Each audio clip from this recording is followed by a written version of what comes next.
জয় নিতাই, জয় শ্রী রাধেশ্যাম। জয় শ্রী রাধা মাধব, জয় কুঞ্জ বিহারী।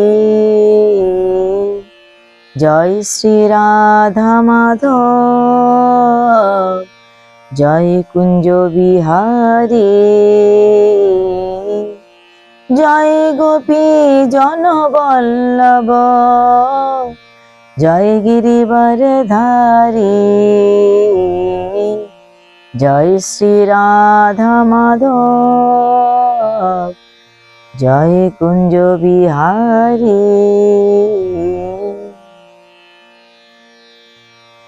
জয় শ্রী রাধারমণ। অনেকে আমাকে প্রশ্ন করেন যে দিদি, আমরা এত ভগবানের আরাধনা করছি, এত প্রভুর নাম কীর্তন করছি, সবসময় ভক্তিপথে থাকছি, এত পুজো পাঠ অর্চনা করছি, তবু আমার জীবনে কেন এত দুঃখ? আমার জীবনে একটার পর একটা দুঃখ এসে যাচ্ছে কেন? আমি তো সবসময় ভগবানের নাম নিয়ে আছি, সবসময় কীর্তন শুনি, পাঠ শুনি, সব সময় ঘরে হরিনাম হয়, কেন আমার জীবনে এত দুঃখ? ভগবান কেন কষ্ট দিচ্ছে? এই প্রশ্নগুলো অনেকেই আমাকে করে থাকে। কারণ আসুন আজকে আমরা সেই বিষয়ে আলোচনা করি, কেন আমরা অধিক পূজা পাঠ করা সত্ত্বেও এত দুঃখ, এত কষ্ট পাই কেউ কেউ। কারণটা কি? প্রথমত শ্রীমদ্ ভাগবত গীতায় বলছেন ভগবান শ্রীকৃষ্ণ, হে অর্জুন, আমি কারো কর্মফল গ্রহণ করি না, যে যার কর্মফল সে নিজেই ভোগ করে।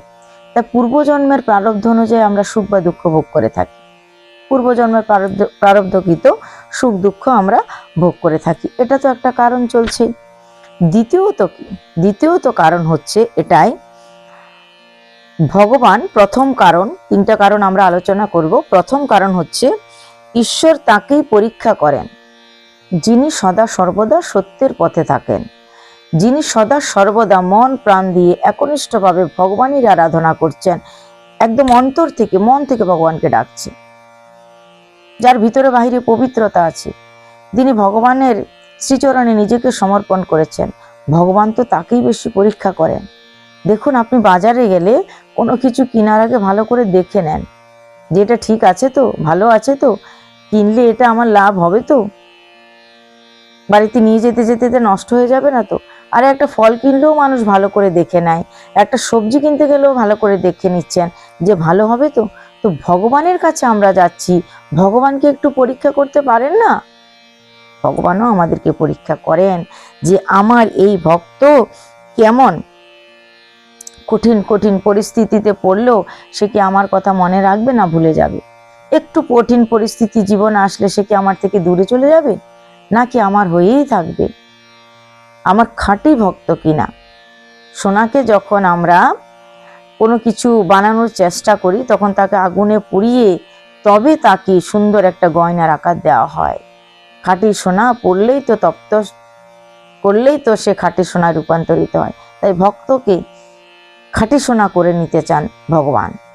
আমার এই ভক্ত খাঁটি সোনা হবে, যাকে যতই ভাবে তুমি দুমড়ে মুচড়ে ফেলো না কেন, সে আমার খাঁটি সোনাই থাকবে, প্রকৃত ভক্ত থাকবে।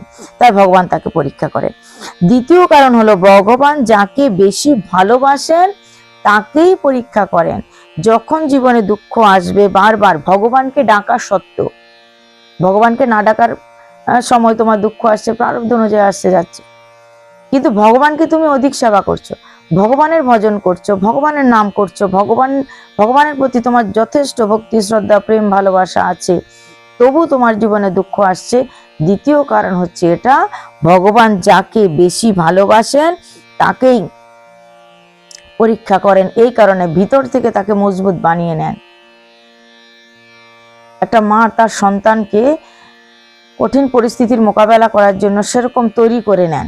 বিভিন্ন রাজা মহারাজার স্ত্রীরা তাদের সন্তানদেরকে দুর্বল বানায়নি, সবল বানিয়েছে। যেমন রাজপুতানার নারীরা তাদের এক একজন সন্তানকে বীর বানিয়েছে। তারা যদি আদর করে ঘরে রেখে দিত, অস্ত্র শিক্ষা দেওয়ার জন্য কষ্ট না দিত, ব্যথা না পেত সন্তানরা, তবে কেন এত বীর হতো? কি করে হতো? তা কষ্ট সহ্য করে মারাই বরঞ্চ টিচারদেরকে বলতেন যে ভালো করে, গুরুকে বলতেন ভালো করে তাকে বিদ্যা শিক্ষা দিন, ভালো করে তাকে অস্ত্র শিক্ষা দিন, যেন আমার দেশ আমার দেশ মাতৃকার সে ভালো সন্তান হতে পারে, দেশকে রক্ষা করতে পারে। তাহলে মায়েরাও যেরকম করেছিল তাদের সন্তানের প্রতি, ভগবানও সে একই কাজ করছে। ভগবান ভিতর থেকে তার ভক্তকে শক্তিশালী করতে চায়। কারণটা কি? কারণ হচ্ছে কঠিন পরিস্থিতিতে, প্রারব্ধ ভোগ করার সময় যখন আসবে, কঠিন পরিস্থিতিতে যখন সে পড়বে, সে যেন টিকে থাকে, সে যেন এলিয়ে না পড়ে, সে যেন দুর্বল হয়ে না পড়ে, সে যেন পিছিয়ে না পড়ে।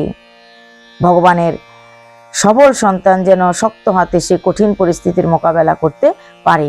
তাই ভগবান ভিতর থেকে সেই ভক্তকে শক্তিশালী করে তোলার জন্য কঠিন পরিস্থিতির মোকাবেলা করতে সাহায্য করেন। ভিতর থেকে সে অটুট থাকবে, শক্তিশালী হয়ে উঠবে, সে এলিয়ে পড়বে না। এ হচ্ছে দ্বিতীয় কারণ। তৃতীয় কারণ কি? ভগবান আমাদেরকে পরীক্ষা করার তৃতীয় কারণ হলো, এই সময় হয়তো আপনার মনে হবে যে ভগবান বারবার আমাকে পরীক্ষা নেওয়ার ছলে সে বারবার আমাকে কষ্ট দিচ্ছে, আমার জীবনে এই দুঃখ সেই দুঃখ ওই দুঃখ বারবার বারবার জীবনে আসছে, কি কঠিন পরিশ্রম করতে হচ্ছে, রাত দিন জেগে আমি কঠোর পরিশ্রম করছি, কত পরিশ্রম করছি ভগবানকে ডাকার জন্য। ভগবান কেন আমার সঙ্গে এরম করছি? এত কঠিন একটা রাস্তার মধ্যে দিয়ে যেতে হচ্ছে, এত পরীক্ষা দিতে হচ্ছে, এত পরিশ্রম করতে হচ্ছে। কিন্তু সত্যিকার ভাবে জেনে রাখুন, অবশ্য আপনার জন্য ভালো কিছু অপেক্ষা করছি। সত্যি সত্যি আপনি জেনে রাখুন, যে সময়টা ভবিষ্যতে আসবে, এটা বিশ্বাস রাখুন।